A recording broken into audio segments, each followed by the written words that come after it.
4 PM news network में दोस्तों आपका स्वागत है। मैं हूं आपके साथ राशि ज़हीर। 10 दिन दे दिए ट्रम्प साहब ने कि चलिए देखते हैं। लोग कह रहे हैं कि वो पीछे भाग रहे हैं लड़ाई से। कुछ का कहना यह है कि वो टाइम बाय कर रहे हैं, बड़ा हमला करने जा रहे हैं ईरान पर। और ख़बर यह भी है कि 10,000 ट्रूप ज़मीन पर उतारे जाएंगे। इनका ये एयरबोर्न 82 बटालियन है, जिसको ये दक्षता है कि किसी भी हालात में वो ग्राउंड इन्वेजन कर सकते हैं।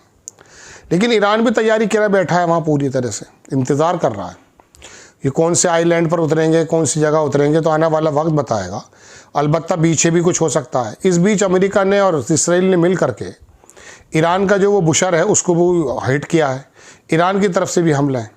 लेकिन बड़ी खबर ये बताने जा रहा हूँ दोस्तों आपको कि UAE जो है उसने कह दिया कि साहब एक ऐसी फोर्स बनाई जाए, उसके अंदर हम ज्वाइन करने जा रहे हैं। स्ट्रेट ऑफ हॉर्मुज़ को हम खोलेंगे। आपको मालूम है कि कतर जो है, कुवैत जो है, ये इस तरह की जगहें हैं कि हीलियम गैस होती है, ये हॉस्पिटल्स में, मोबाइल्स में, सेमीकंडक्टर्स में, सब जगह इस्तेमाल होती है। 66% कतर की जो गैस है वो स्ट्रेट ऑफ हॉर्मुज़ से गुजरती है। अब इनका जाहिर सी बात है बड़ा नुकसान हो रहा है। लेकिन मैं सबसे पहले 2 खबर आपको दिखाता हूँ। इम्पॉर्टेंट खबर वही है, यह आप देखेंगे फाइनेंशियल टाइम्स ने छापा है कि UAE pushes for international force to reopen Hormuz. UAE जो है वो इंटरनेशनल फोर्स बनाने चाहता है, बाकी अमेरिका और इजराइल के साथ मिलकर, ताकि वो हॉर्मुज़ को खोल पाए। दूसरी खबर देखें, राइटर्स ने इसको छापा है कि UAE willing to join international force to reopen strait of Hormuz.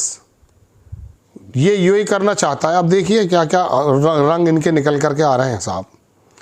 तो ये खबर तो ये है। अब ईरान की बात सुन लीजिए। ईरान ने कहा कि साहब स्ट्रेट ऑफ हॉर्मुज़ के पास जितने भी बंदरगाहें हैं, 16 हैं वैसे गालिबन, उनमें से सब में को बंद कर दी जाए, चूँकि इन पर हमला हम करने जा रहे हैं। चूँकि अमेरिका के जो बेड़े हैं वो बहुत तेज़ी से चल रहे हैं। कुछ ट्रूप्स भी बताए जा रहे हैं कि बहुत तेज़ी से पहुंच रहे हैं।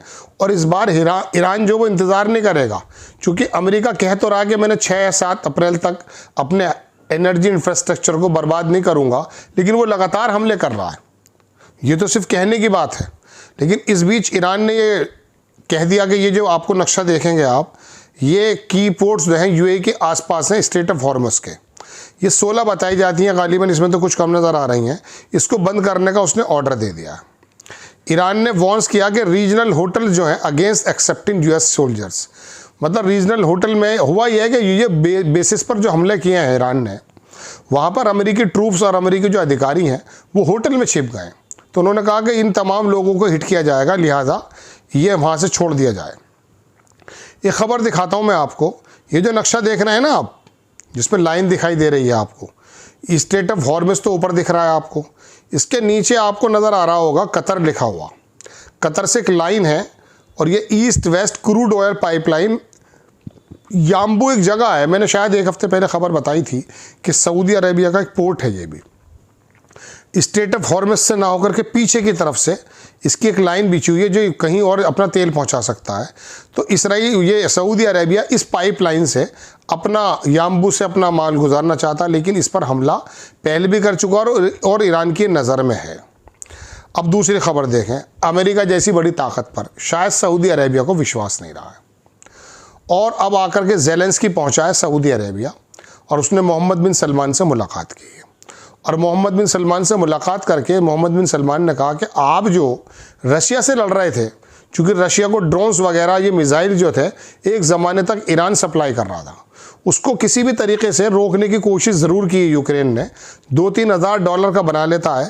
तो इस बीच मोहम्मद बिन सलमान अब इसराइल और अमेरिका की तरफ ना जा करके यूक्रेन जो हारा हुआ मुल्क है, जिसका भरता निकाल दिया है रशिया ने, उसके तरफ गए और एक दिफाई मुआहिदा किया है, डिफेंस डील की है कि आप हमें यह दिया जाए। इस बात का पहली बात तो ये खबर देखें आप, ये अल अरेबिया की न्यूज़ है कि Zelensky Saudi crown prince discuss war ties ahead US Ukraine talk in Jeddah. दूसरा अखबार छापता है कीव इंडिपेंडेंट कि यूक्रेन और सऊदी अरेबिया ने साइन किया major defence deal ongoing Iran war. यानी कि अब यूक्रेन जैसे हारे हुए मुल्क से वो चीज़ें लेना चाहते हैं जिससे वो ईरान की मिसाइलों का जो है सामना कर पाएँ। ये 2 चीज़ें नज़र आती हैं इसमें। एक तो ये मैंने बताया कि अमेरिका और इसराइल के हथियार नाकाफ़ी हो गए ईरान की मिसाइलों के सामने, और दूसरी बात ये भी है दोस्तों, इसका सीक्वेंसेस ये भी निकालें आप कि सऊदी अरेबिया हेल्प किसकी ले रहा है? यूक्रेन की, और यूक्रेन से लड़ाई किसकी है? रशिया की। तो आने वाले वक्त में ये ओपेक जो है, इसके अंदर भी रशिया एक बाकायदा पार्टनर है, बल्कि ओपेक्स प्लस जो है उसका तो हेड करता है रशिया, और जो ओपेक दूसरा है उसको ये हेड करता है सऊदी अरेबिया।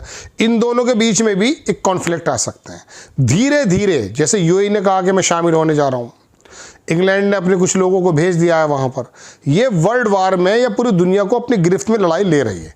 ट्रंप ने और नेतन्याहू ने इस पूरी दुनिया को एक ऐसी जगह धकेल दिया दोस्तों कि मैं अलग एपिसोड बनाऊंगा आपके सामने कि अगर $150 पर क्रूड ऑयल चला गया, पूरी दुनिया के अंदर एक ऐसी मंदी, एक ऐसी स्टैक इन्फ्लेशन आने वाली है, यू कांट इमेजिन, आप सोच नहीं सकते। चीज़ें बननी बंद हो जाएंगी, हालात ख़राब हैं। एक तो खबर मैंने आपको ये बता दी। अब ईरान के बारे में इकोनॉमिक्स ने एक बड़ी शानदार तस्वीर छापी है, उसके अंदर देखें ईरान के हाथ में अंगूठी है, उसने पूरी दुनिया को एक घोट लिया है। 110 और $120 पर तो इस टाइम चल ही रहा है क्रूड, और आने वाले वक्त में क्या क्या हालात होने वाले आप जानते भी हैं। तो दोस्तों अब यूएई जो है मैदान में कूदा है, और मैं आपको बता ही चुका हूँ कि यूएई मैदान के कूदने से अब हुआ यूँ है कि लड़ाई दूसरी तरफ जाने वाली है, ठीक है ना। एक दावा ये किया गया था ईरान की तरफ से कि हमने 800 ट्रूप्स अमेरिका के मार दिए, मुझे लगता नहीं है, और 2300 के करीब उन्होंने कहा इसराइली ट्रूप्स मार दिए। दरअसल जंगों में दोस्तों सबसे पहले कोई चीज़ मरे ना मरे, ट्रुथ, ओरिजिनल सच्चाई मर जाती है। मैं हैरत की बात बता रहा हूँ, हम लोग ट्विटर पर सब हैं, एक्स पर 90% झूठी खबरें चल रही इस वक्त ईरान को लेकर। मतलब एआई का और इतनी झूठे जो हैं, बड़ी मुश्किल हो जाती है वहाँ से निकालना। अब 800 लोग, लेकिन फिर भी हमले तो बहुत हुए हैं। तो ईरान ने भी और इसराइल ने भी और अमेरिका ने भी अपनी अपनी कैजुअलिटीज़ को छुपाया। ये 3-4 खबरें मुझे बतानी थी दोस्तों। एक खबर मैं आपको इंपॉर्टेंट और देने जा रहा हूँ, अगले एपिसोड ज़रूर देखिएगा। उसमें मैं आपको ये बताऊँगा कि सऊदी अरेबिया में जो हमला किया है कल ईरान ने सुल्तान एयरबेस पर, वहाँ अमेरिका के जो प्लेन्स थे रिफ्यूलिंग, उनको डिस्ट्रॉय कर दिया। और दूसरी बात, दुनिया कैसी मंदी की चपेट में आने वाली है। ब्लैक रॉक करके जो एक दुनिया का बहुत बड़ा बैंक है, बैंक इन द सेंस कि ये अकेले लोग पूरी दुनिया में 12-13 ट्रिलियन का वो करते हैं, वो किस प्रकार से मंदी के बारे में बता रहे हैं और भारत में किस प्रकार से ये इन्वॉल्व हो सकते हैं, हमारे हालात क्या हैं, हम कहाँ पर खड़े हैं, इसका मैं जिक्र ज़रूर करूँगा। लेकिन बड़ी खबरें दोस्तों ये 2-3 हैं जो मैंने आपको बताई हैं। आपको खबर कैसी लगती है बराए करम चैनल को सब्सक्राइब भी करें, अपने कमेंट्स भी लिखा करें। नेक्स्ट टाइम में किसी खबर के साथ हाजिर होता हूँ। जय हिंद।